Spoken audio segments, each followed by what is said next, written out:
Hi, Jackie. Hi, Liza. Thank you so much for joining us at Making the Cut. And thank you, everybody, for joining us at Making the Cut. This is Jacquie Stebbings of Centerstone Coaching, and I am super excited for this conversation. Yeah, me too. Thank you. All right. Well, I want to dive right into what you do because I've worked with you for 18 months now and it's changed my life. It's brought me back to me. I cannot rave about you enough. I wish I had discovered this sooner when I was younger. So let's go right into it. Yeah. How do you define what you do at Centerstone?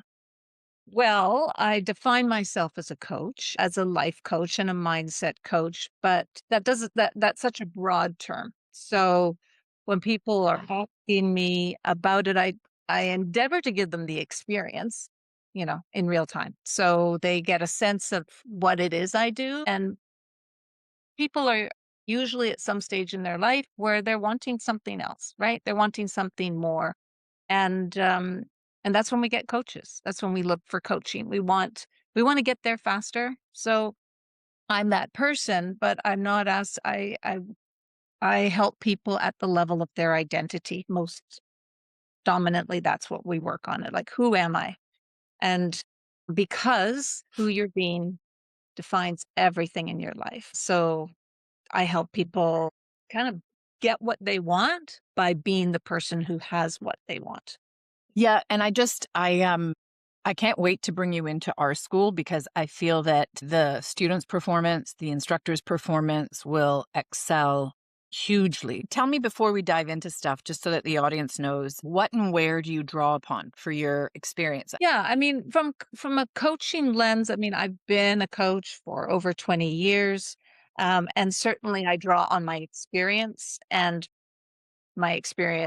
recognizing patterns in myself and other people. So first and foremost, it's the experience, and then it is specific training in mindset. And more recently, I mean, meaning in the last couple of years, really focusing on the identity piece. And so training in self-image and study my own personal study in self-image and self-concept would be another way to say that. So I mean, I could keep going back all of my career. I've always been in that kind of helping capacity, but formally as a coach for the last 20 years plus. Yeah. Health, right? You did health when you had your clinics and stuff like that on a physical level. Yeah, yeah. I mean, I was helping people in the field of brain injury rehab for 10 years. And so orthopedics, brain injury, I mean, I taught fitness classes. I've always been that person in the room who's encouraging you to your next level. I just get off on it. I got to tell you, it's just my thing. It's my jam. Yeah, so I've said this to you, so I want to say it again.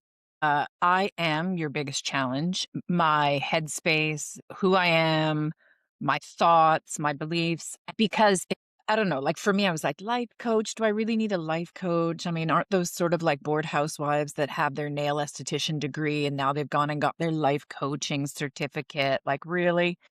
And I tell you, it was life changing for me.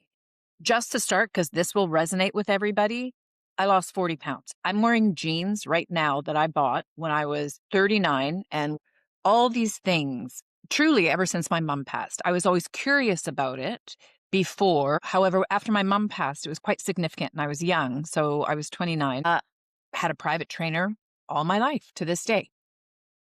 I found the ashram in California when I was 30, the first year after my mother died. It was in an article, they were interviewing Ashlyn Judd and she talked about it. And I thought to myself, I was in the process of going into a breakdown, but it sounded like a place I need. So I would go and have gone every year for 27 years.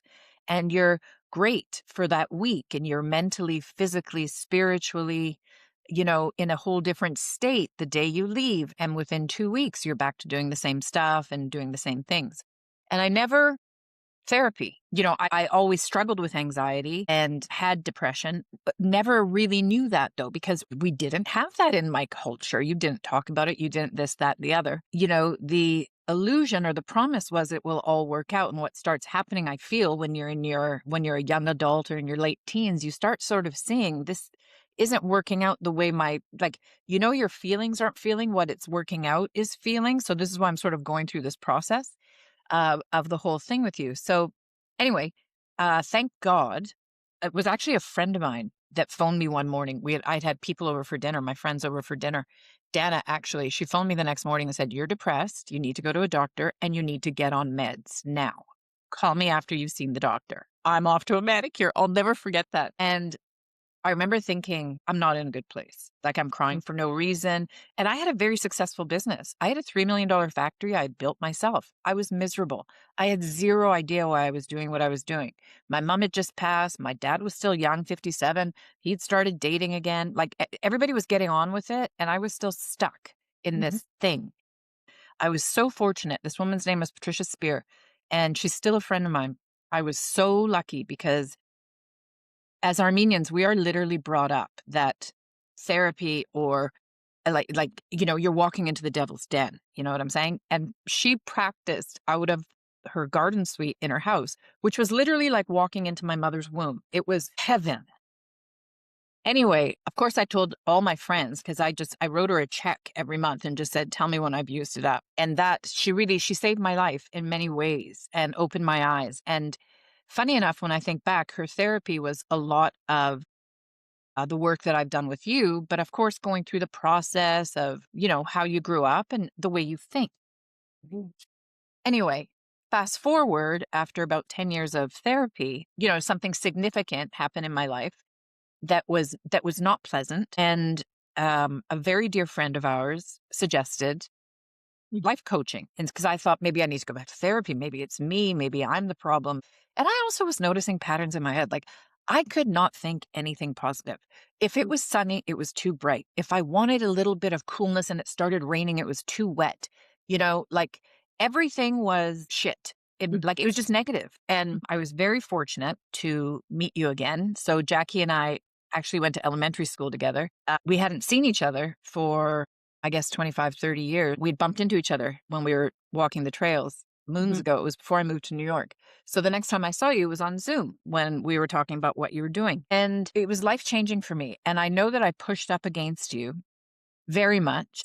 The repetition is what made me sort of get over that last hill. For 30 years, I had I have accomplished wonderful things, and I would always hit, as I said to you when we met, a ceiling. And I know that that was my ego, my old self, my anxiety thing that I can't thank you enough for is the relief Mm. of managing anxiety we all have. I'm not going to call it my anxiety. However, for many, it is paralyzing. And the shift is Yeah. unbelievable. So I want you to talk about, sorry for the long No, no, uh, no. thing, but I wanted to bring out how so many of us try to help ourselves in so many great ways.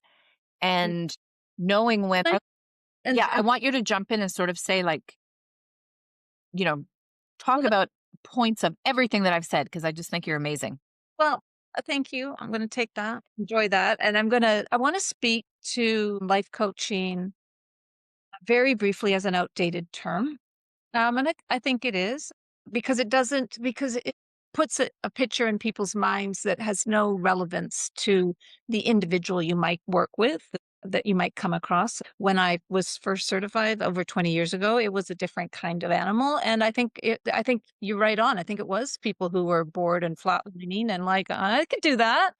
So I also think the term performance coach is Yeah. also outdated. Really? I do. I think it also leans on people's assumptions about what that means, and I want better performance, therefore I'm gonna go for a performance coach. I could put performance coach, there as well.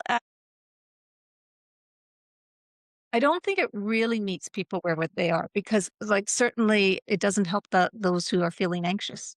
You just need to perform better. It's kind of implied, like, "I'm gonna help you perform better." So, I think firms can, um they don't serve what's actually going on, and ultimately it comes down to, do you click with this person or no, or don't you? Do you like their perspective or how they um approach their work with clients, or don't you? I mean, it comes down to that. Every coach, every life coach, every performance coach, every mindset coach is going to have their unique way. I also think that the idea that, if I'm going to for a coach, there's something wrong with me, is also a bit dated.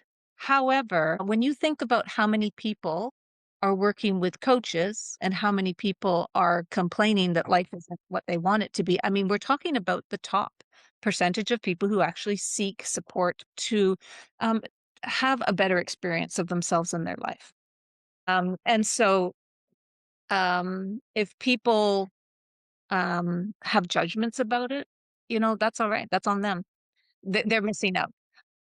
Anybody can go to a rec center and go through the motions. And then when you want to have that next gear or that next level, you ask for a personal trainer and you put the time in there. It is similar in that way. I would say that when people are ready for um, coaching, that the kind of coaching that I do, they are done feeling that level of anxiety. They're done looping negative thoughts, spiraling thoughts, and they're done hitting that ceiling that you're talking about, knowing intuitively there's more for them, but they're not quite sure how to do it, how to become more. And I think the relief that many people experience when I work with them is the realization that they don't have to work harder. They don't have to work harder and they don't have to fix things or improve. And that then is pointing to the approach that I take with people, the identity work, which it's really the lever that changes people's lives. When you stop trying to be a better version, stop trying to improve and fix and get rid of, rather you start to identify as somebody who has the life you want. Now we're talking transformation and that's what people want. That is what people want ultimately. So yeah, I don't know if I spoke to all the points you made. You can have I guess on the point around your assumptions about what coaching is or who coaches are, you can have that assumption and you can just carry on with your life the way it is. Or you can, seek some support and talk to people who are doing well and ask them what they're doing and get curious, because everybody will find a different lever, of course, to pull. I just happen to think the one that I do is really effective because I just see the results. When you say you've changed my life, honestly, I hear that a lot from my clients. Um, I feel that it's more a mind coach because, interestingly enough, society, all of us talk about therapy, we talk about all these different kinds of mental health things, but how to think or, how to do affirmations, which I think are great. So I feel that what your work is really a mind coach because the repetition and what I really admire about you is how much you believe in what you're doing and what you're teaching made me stick with it when I was like, "What the fuck am I doing here? And why am I awake again at 8:30?" And it's not that my belief is right, it's the negative belief that is right to keep you in the spot that your ego wants you in, to not, Mhm. to not grow and go into that great unknown of whatever that might be, you know? Yeah. So if once you start to dial into that understanding, you mean how I'm thinking, how I'm using this amazing creative tool, my mind is actually making or breaking my life, well, then I'm going to get pretty interested in how to use it. So I would 100% that I teach people how to use their mind and to respect it and to persist. And when we get to kind of sharing some tools with your audiences, that we're going to loop back to that. The more push-ups you do, the stronger you get. And you don't get into shape going to the gym once, you go repetitiously, and that's how you see results. And the work doesn't have to be grueling. So you can pick and choose whatever you want. And the same is true for this kind of work in terms of finding that match with the coach that is dialed into where you are, where you want to go. But those two pieces, mind coach, yes, and repetition, it's the only way. Or repetitiously returning back to the identity of the person you want to be. That's I think the flex and the persistence. Which I think for people that have done therapy, you pick up where a lot of therapists leave off is that whole inner child work. Cause you really are going back to who you are, Mm. who you've always been. But when you go back to that last memory that you have, I don't think we should be stealing that candy. Like you were really 6, 7, where you were choosing the right thing to do versus going with what's if I don't do this, this will happen to me, which is fear, Mm. right? So you turn over into the fear. Usually that you've made that by 8. So your work picks up to me where that inner child work leaves off, where you go back to that beautiful, innocent, curious, wonderful Mhm. being that just wants to experience, to give, feel this incredible journey that is life, which I'm neurodivergent. I think we all are neurodivergent. The Golden Globes was on last night. The entire room is neurodivergent, which is why they're all getting awards. I mean, there's so many things, whether it be ADHD or bipolar. These are all superpowers if you know how to embrace them and use them for your benefit versus have them be a hurdle for you. Mhm. There's a positive and a negative to everything. So, and that's everything. So, with the youth that I see, though, the anxiety, and of course, they're surrounded by it with social media, with the news, with everything. But, this is why I think learning history is so important because when you go back in history, it was always a very precarious, very tumultuous, very volatile time. There was never a time where everything was utopia. So, but the nature and the manner of how we're managing the Mhm. youth is Mhm. different. Yeah, I wanna say something about this. First of all, I just wanna back up a step and talk about one of the things that I notice about this generation. I have, like, 3 kids, young adults. So with the youngest being almost 18 and the oldest, gonna be 22 this year and one in the middle. And I have clients in their 20s, a little bit older than that. She catches on super fast. Clients, they do not need as much repetition. They are I'm not kidding you when I say that the generation Gen Z, like Alpha, they are literally standing on our shoulders. Our ceiling is their floor, is the way I like to think about it. And so they're going further and they're going faster. I think they are well equipped, and for what the world that they're living in, the world that is unfolding in front of them, that they're creating. And there are some things that they could be doing that would further support them, and some things that they're doing that are anchoring them in feelings that they just don't need to have, namely anxiety. But they are able to leverage their intelligence in a way that I was not able to do at their age. They are just that much further ahead, as they should be. And I think the things that trip them up would be things like their loyalty, their fierce loyalty to like a lousy situation, like a shitty thing that happened. They become so loyal to this, as do their parents, to this past story, and they let it then define them. So that would be like when we talk about, maybe things to think about as they go forward. This loyalty is not serving them, um, and their story about what it means, all of that stuff, like, those are things that they could drop in a heartbeat. But I think this, even though there's so much hoo-ha-ha in the world going on, social media and all that stuff, even though there's a lot of that going on, distractions, I still think they are perfectly designed to excel, and with some refinement to the way they're thinking and some things to just not do and things to do, they're just going to take off. They really are. And I see it in my own kids. Like, they don't want mommy to coach them. Let me tell you, like, every once in a while, they're like, I don't want you coaching, but I can hear them. I can see that they pick up stuff and they drop it so much more quickly than they ever used to. So they're picking it up. And yeah, I mean, I could go on and on about that, but So, is it more like, is it your niece? Is it your daughters? Or is it both nephews, niece, daughters, and sons? all of them. All of them. All of them. Confidence is more dialed in than I ever had, but also like a narrative around anxiety is also through the roof. Like that whole thing is just not serving that generation. We didn't have that story going on. So, but they're fast. They are so much more quick to catch on, and they don't need it explained over and over again. Like once I remember telling my daughter, no, my niece, we were talking about relationships, and she had had a failed boyfriend, something, something. And I don't remember what it was I told her, but it was some great insight that I had spent 10 years kind of getting embodied, really, really feeling it. And I shared it with her, and she was like, yeah, that makes sense. Got it. And that was it.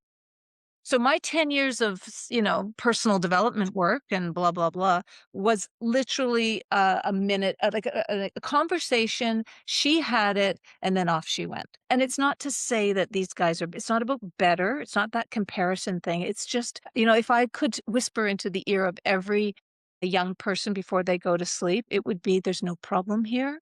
You have got this. Drop this habit, pick up that one, off you go. Life is good. And that's something I know now, and I don't think it's like a privilege of the older adults. I think it could, knowing how quick these young people are, I just think their expansion is really visible to me, like their Yeah, develop.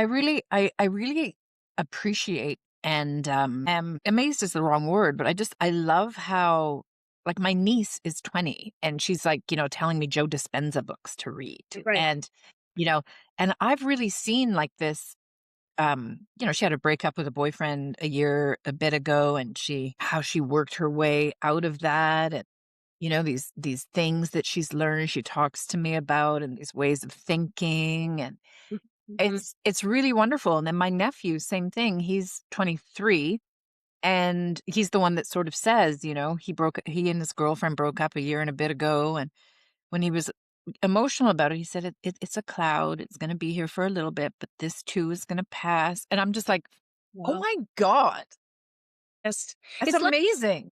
It's like a wisdom that they really are tapped into, and I think they picked it up in the ether. Like, I don't think they needed it to be explicitly told. I think they get it at a kind of visceral level. Um, yeah, so I just think they're ready to move more quickly than so those, years that you mentioned, 10 years of therapy, I just don't think that's part of their that's not needed. We know that now. We needed it then, but I don't it's a different world. We don't need it now. The one thing I do wanna touch on too before we get into the tools, because I think this is really important and valuable, because the penny dropped for me, it really hit home. You had been teaching it and going over it, but for whatever reason, when on the 8th time I was listening to The Power of Now, which I can't recommend enough, especially Audible for me, was how loyal we are to our stories. Even though it could be great on the other side, it's that fear that keeps you back, but you're so loyal to that story, whether it be, "Oh, there's no guy out there for me. Oh, the love of Right. my life married somebody else," or, "Oh, I've never been good at school. Oh, boohoo, my parents did this," or all these things are true, and they will either keep you trapped Yes. or you will drop them as your story. And yes, those things did happen, but that's not defining you. So I'd love you to talk a little bit about this, going into tools about this. Yeah, let's first touch on your mention of the power of now, which to your listener is probably going to be they might not have even heard of Eckhart Tolle and that book, though it was very big when we were younger. But the point I want to make about that is when you're ready, you're going to hear what you need to hear. I do love reading novels, but when it comes to self-help or spiritual stuff, I like listening to it. And I continually listen to it. When you've been asking for something, it will appear at the right time. So yeah, and so to know that the thing about the loyalty to the story, if I had known this, then I would have saved myself a ton of time, which is creating for you an inner feeling of yuck. Like, I don't want this. I want things to be different. That upsetting thing is designed for one purpose, which is to point. It is a pointer. It is a pointer to what is desired. That's it. So let's say, I know you have a major split breakup with the guy you've been with for 2 years and you didn't see it coming. Now, the upsetting thing is there and you get to have that and you get to experience the upset and the grief. I'm not asking people not to feel those feelings. But when you are done and frankly bored with licking your wounds or telling the story, then you get to Take that unfortunate situation, or the thing that you didn't want to have happen, and you get to use it as it is designed, which is to point you to your next, I would call it expansion. You could call it your next thing. So everything that you don't want is pointing you to what you do want. And why I say that had I known this, I would have saved myself years is because I, like probably 99% of the population, got hooked on the what I don't want loop. And that became my story, my badge, my, hey, did you know? And that's where, you form groups around that. You get together and you have your glass of wine and you talk about that. And that has a life of its own and it has momentum of its own. And you just jump on that Ferris wheel and around you go and around you go and around you go. And when you're doing that, you're missing the gold that is right there for you to experience, which is excitement about what is wanted. Now, what is it that you want? I mean, that would be the question it's asking. It's like, okay, so you don't want this. Well, what do you want? I'm going to go on one step further and say, not only do you desire it, but it is appearing now. I say that with 1000% confidence because the old has fallen away and you're always iterating into your next expanded self, and it's right here.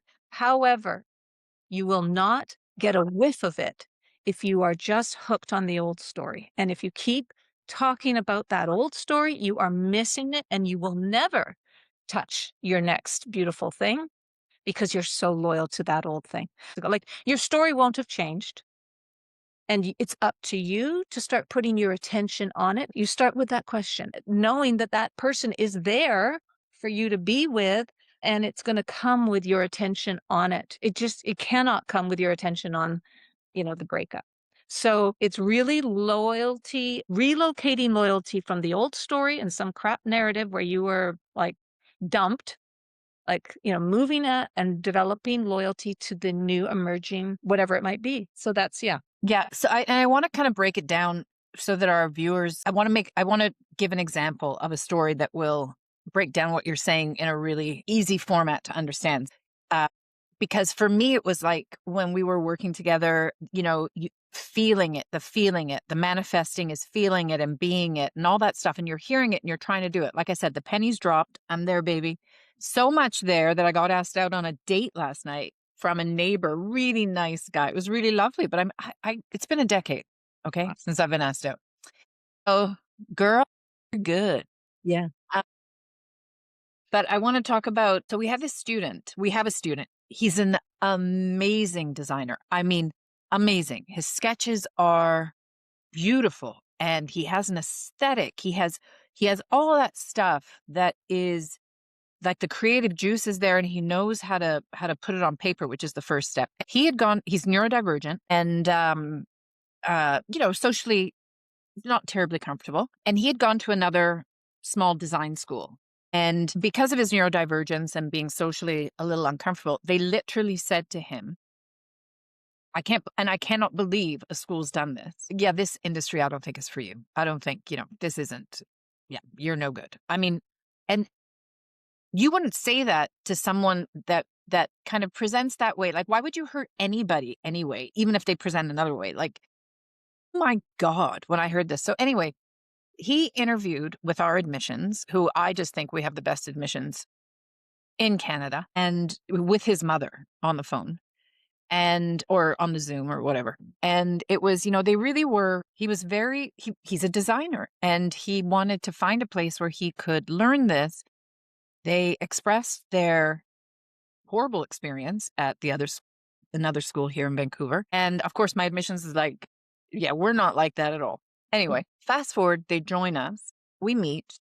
And fashion design is the first module they do. And like I said, I mean, I looked at this guy's sketches. They're amazing, amazing. And the instructor is 5+ years in the industry. She teaches at all the major universities here. She teaches design. And she's like, this kid is unreal. So when we told her the story of what the other school said, she was like, are you kidding? And I'm like, he's amazing. So second module is very difficult. Second module is pattern making and garment assembly. It's math and it's construction.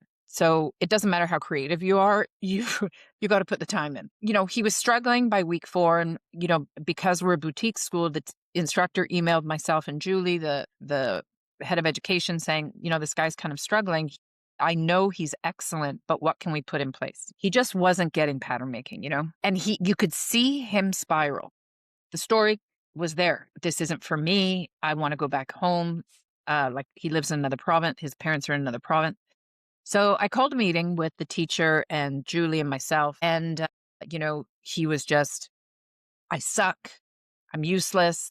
I'm all these things. And I said, here's what I want to put in place. You're actually you just have a different way of learning. So I want you to spend today and tomorrow getting the whole I suck out of your system. Do whatever you got to do. And Monday, you're going to show up and we're going to have you do draping, which is a 3D version of pattern making. So it's pattern making, but it's a 3D version, which I felt his head could understand way better. And therefore, he would understand the math he's doing in pattern making. His parents wanted to support this because it was doing privates to get him there, right? We worked it within their budget. So what I admire about this guy is he was here half an hour before the teacher. I live down the street, right? So when I walked the dog, he was there like half an hour ahead waiting for the teacher to show up. Yeah. After the first 4 hours, and he was, like I said, he's socially a bit whatever, his head's down, whatever. When I came in at the end of the last 4 hours, I'm like, "How do you feel?" He goes, "I understand it." And I'm like, "I know it, and you know it. So just keep showing up for these." Pass with flying colors. But what I wanted to say in this story was, to me, and I said this to him, what matters to me in this experience isn't how good your patterns are. What matters to me is you changing how you feel about yourself when you hit a bump. Because you're a designer, you're a creator, your entire journey is going to be bumps. You're finding your solution to these bumps. That's what art is. So, so it's not the bump. It's how are you going to represent that bump to the world? That's a designer. So I want you to experience this in the draping, along with understanding it, sure, but experiencing there's another way to come up with a solution, which to me goes back to your thing where you say it's that feeling. And what happens with our story is you could see it felt good for him to say, I suck, I'm no good, I'm this, I'm that, this isn't for me. That's safe. Mhm.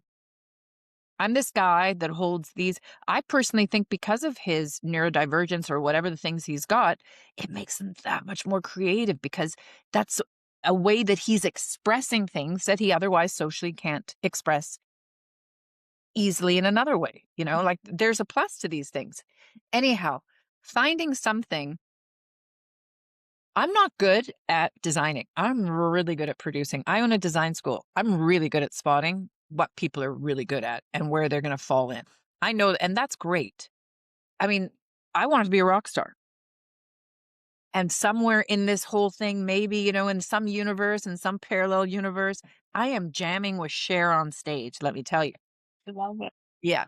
So, but that feeling is, I think, vital for students to find when they start going, I'm just not getting this. I'm just not getting this. Using, finding tools, using a tool, whether it be a tutor, whether it be a friend that is really good at it, showing you in a different way how to learn it. You might not be the A student at it, but a B is fine, you Yeah. know?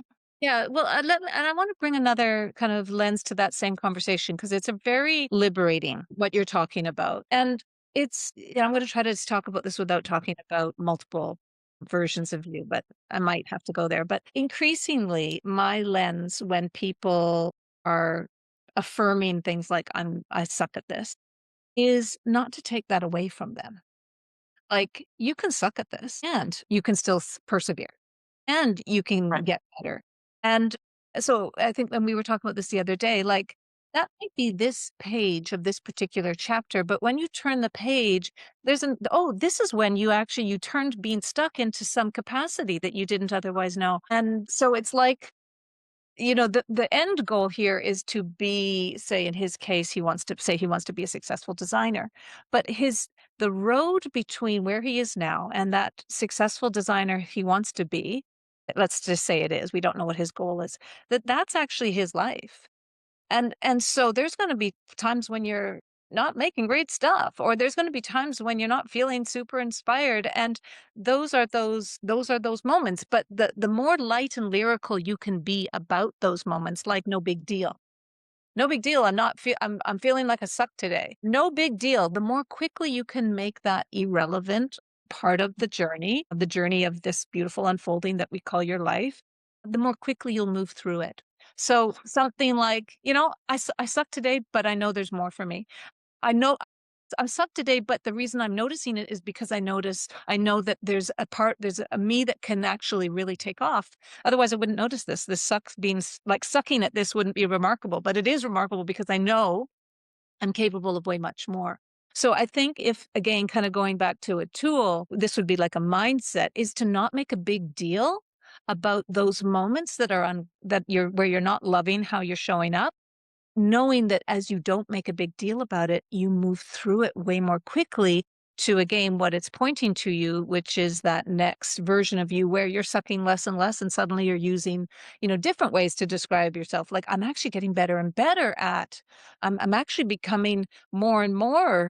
I'm actually learning how to, whatever it might look like for that individual. So not getting hung up on labels and not using labels at all. And in fact, what did you say? You mentioned something about not like, oh, the comment that the other schools were saying, like, this is not for you. You could also look at that moment that had him turn away from that particular Mm. school as a TSN turning point where he moved to the cut and got held in a beautiful regard that really blossomed him. So, or helped him to become the guy he is, the path he's now on. And so the piece there is that everything is for you. Everything is for you. Even the things that are seemingly shitty are for you, but you've got to dig for it. Meaning you've got to go, Right. I don't know what this school turning their back on me means, but I know that this is like actually a really good thing. I don't know where it's going next, but I know that my life is on track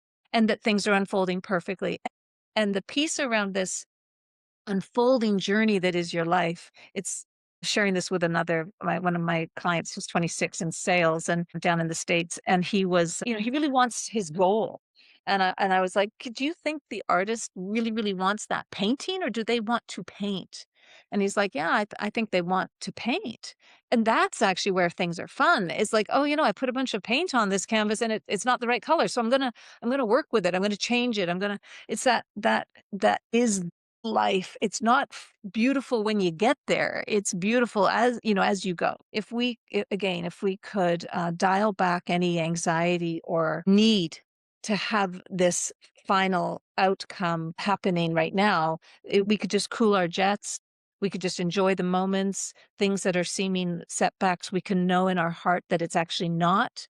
Even if we thought, oh, I really wanted to get into that school or get that job, and it didn't turn out the way I had wanted. It's like, oh, there's a intelligence even greater than I, that is, that's shaping my journey. Yeah, one of the I read something yesterday and I have it on my computer. I don't have it on my thing, but basically it's that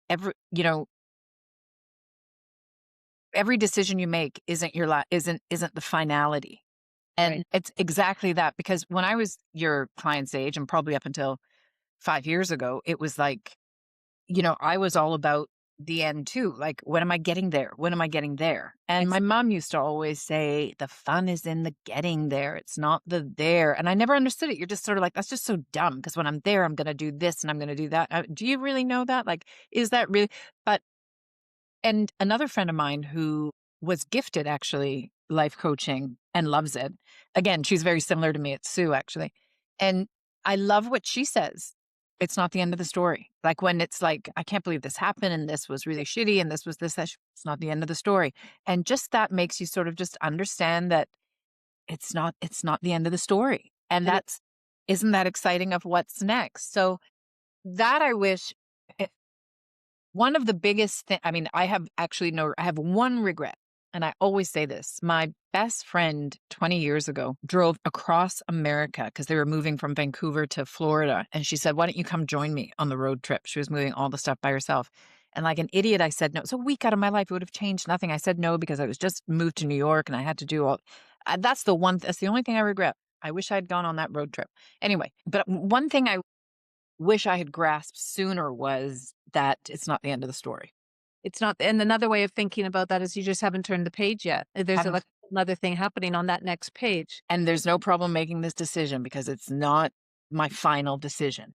And so here's the takeaway again for the audience is not only have you not turned the page yet, or it's not the end of the story, but the longer you harp on this particular storyline, the further you delay turning the page. So it Right, just that holds you on the page in the story where, oh my gosh, that's when she got rejected.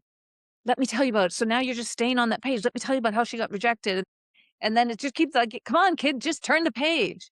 Like just literally turn the page. And so you cannot be, and this is something that I learned through my mindset training, my own training, is the mind cannot be in both places at once. right, So you're either turning the page or you're not. And if you're turning the page and then going back to the story, you're actually going back and forth. right. So one of the things, and you've heard me say this in coaching, is that, if you want to move, you got to stay in the direction of where you want to go, not what you don't want. So, and you'll know which direction you're going. I often liken it to being on a train. Your train is going to go to one destination or the other. And if you're feeling lousy and talking about an unwanted past or an unwanted moment, that train is going into a depot that is a dead end that you've been to before, or, Yeah, or right? yeah. And I wanna end this for our viewers. Hopefully, if they're younger, so they'll understand. I got my nephews and my niece hooked on this show. It's my favorite. And after working with you, I saw that many of the great shows sort of are based on this thinking. And it's Entourage. And I watch all 8 seasons every year and the movie because Vinny Chase, I mean, they're four friends. It's all about the feeling. They're four friends, young guys in their early 20s that are living moved to California from Queens, New York, because, Vinny Chase is this, he's going to be the biggest star in Hollywood. And anyway, but it's not about that. It's about friendship, it's about family, and the feeling of getting there, wherever there is, and the there, which is so amazing because Vinny Chase is the one that's like, "It's all gonna work out. It's all gonna work out." And everybody else is sorta like, and the beauty of him is he holds everybody, his best friends, in this amazing light. He already sees them as these amazing people, which I mean, they're great friends, but, he's beginning to hit it. And the other ones are sort of like not that, but it's fine. They all work with him and help him. They all live together, but he already sees like it's coming for you. It's there for you. It's there for you. It's there for you. I love this show so much because it really is the embodiment of mind coaching Mhm.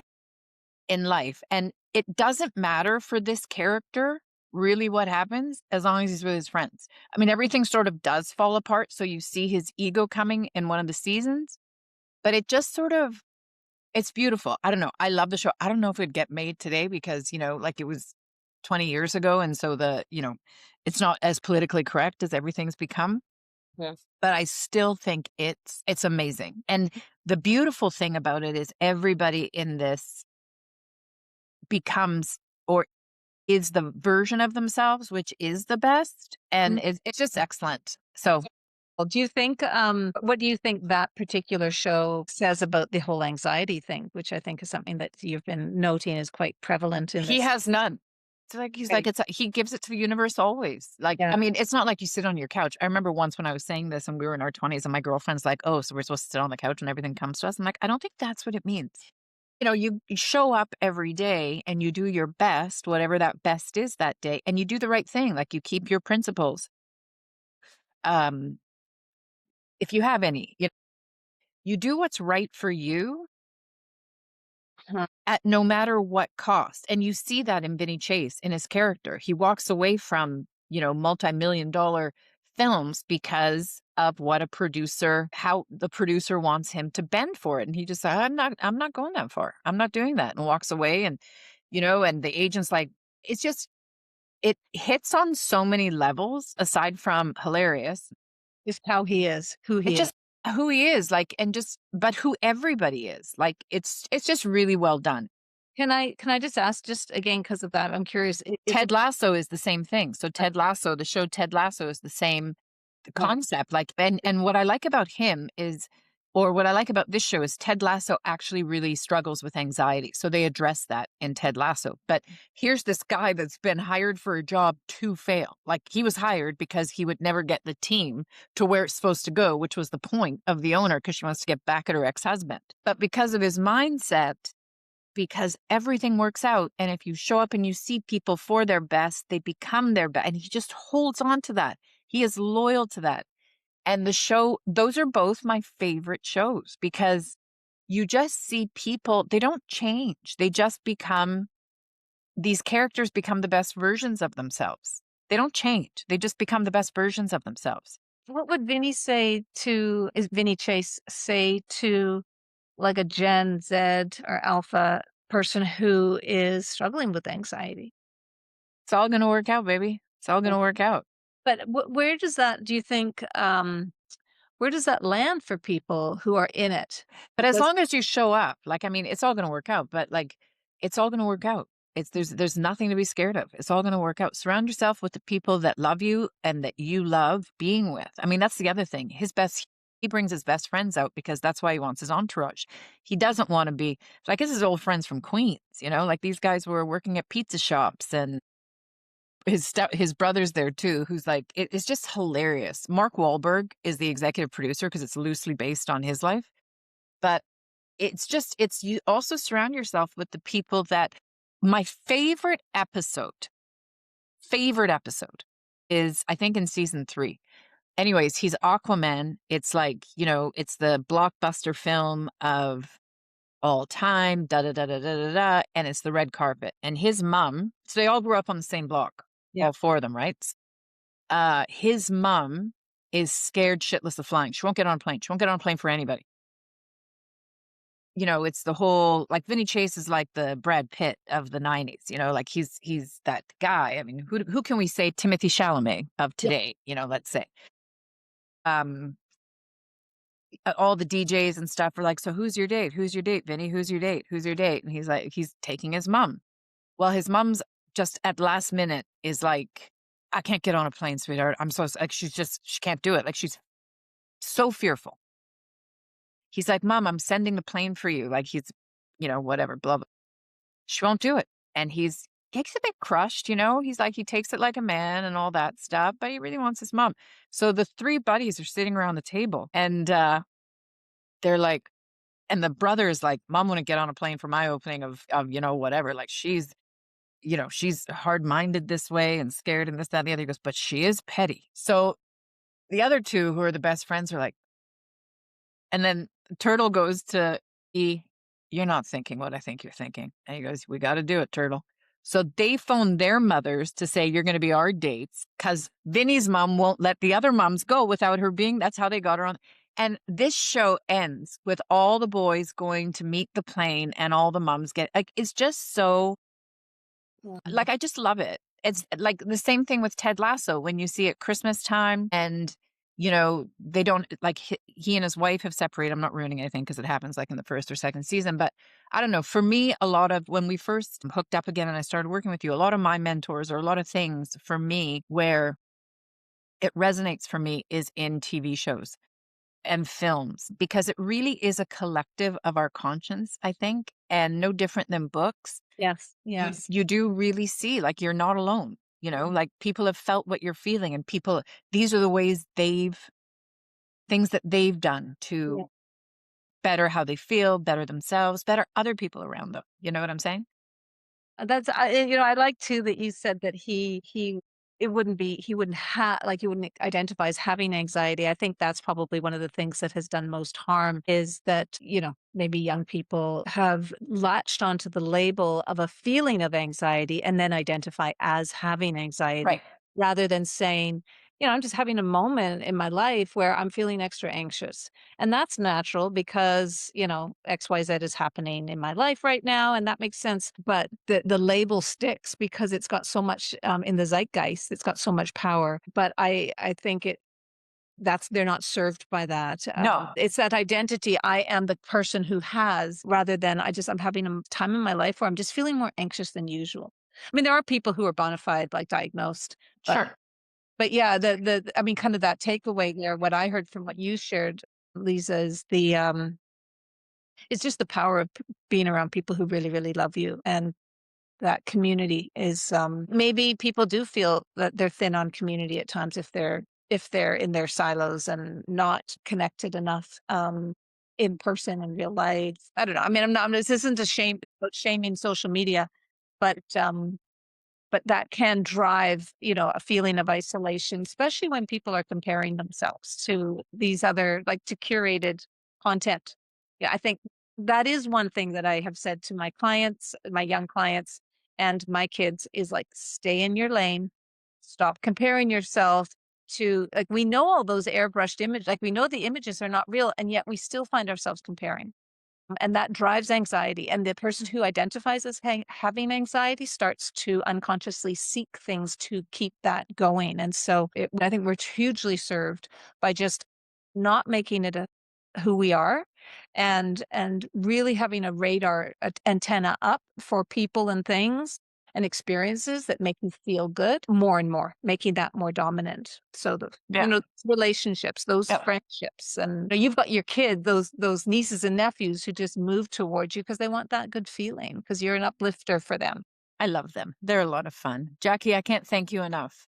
Thank you, Lisa. Thank you for this. I love talking to you.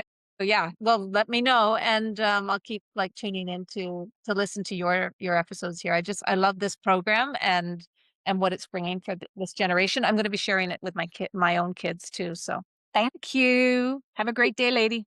thank you. Talk to you later. Bye. See you.